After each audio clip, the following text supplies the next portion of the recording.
waan lubbuu teetiin jaalattu hanga obboleessa keetiin jaalattutti hin amanne. Obboleeyyan kiyya, ani waanin lubbuu tiyyaaf fadhu hangaan isiniin fadhutti iimaanni kiyya irrina qaba, dhugaan rabbitti hin amanne.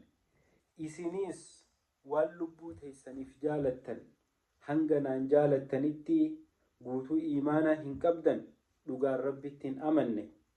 Obboleeyyan, rabbi subhaanahu wa ta'aalaa akka obboleeyyan taanee waliif yaannu, akka hamtuurraa wal qabnu, akka toltuu daleenutti wal ajajnuu dirqama nurratti godhe. San keessaa ammoo obboleessi tokko obboleessa isaatiif waan lubbuu isaatiin jaalatu isaaf jaalachuudha.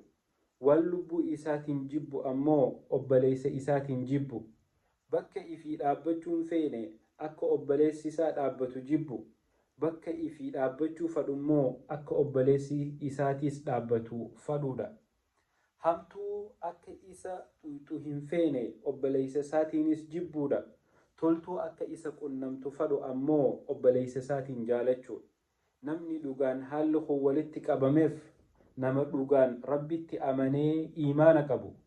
Rasuulli Rabbii sallallahu alayhi wa sallam عن أنس بن مالك رضي الله عنه قال قال رسول الله صلى الله عليه وسلم لا يؤمن أحدكم حتى يحب لأخيه ما يحب لنفسه. حديث أنس بن مالك الرعودي فمخيستي رسول ربي أكنجا لا يؤمن أحدكم تكون كيسانوهن أمن حتى يحب لأخيه hanga obboleessa isaatiin jaalatutti maa yuhibbu linafsihi waan lubbuu isaatiin jaalatu hanga obboleessa isaatiin jaalatutti hin amannee je.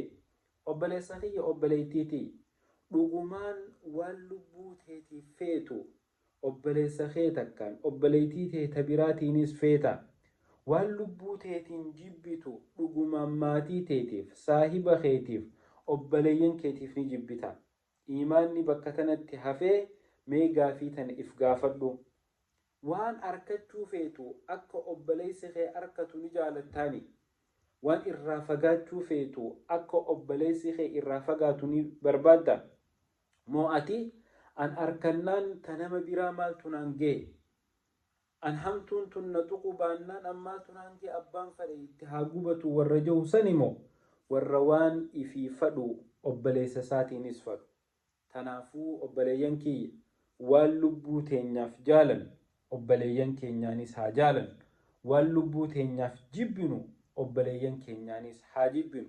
Hamtuu akka nu tuyxu hin barbaanne obboleeyyan keenyaanis haa jibbinu.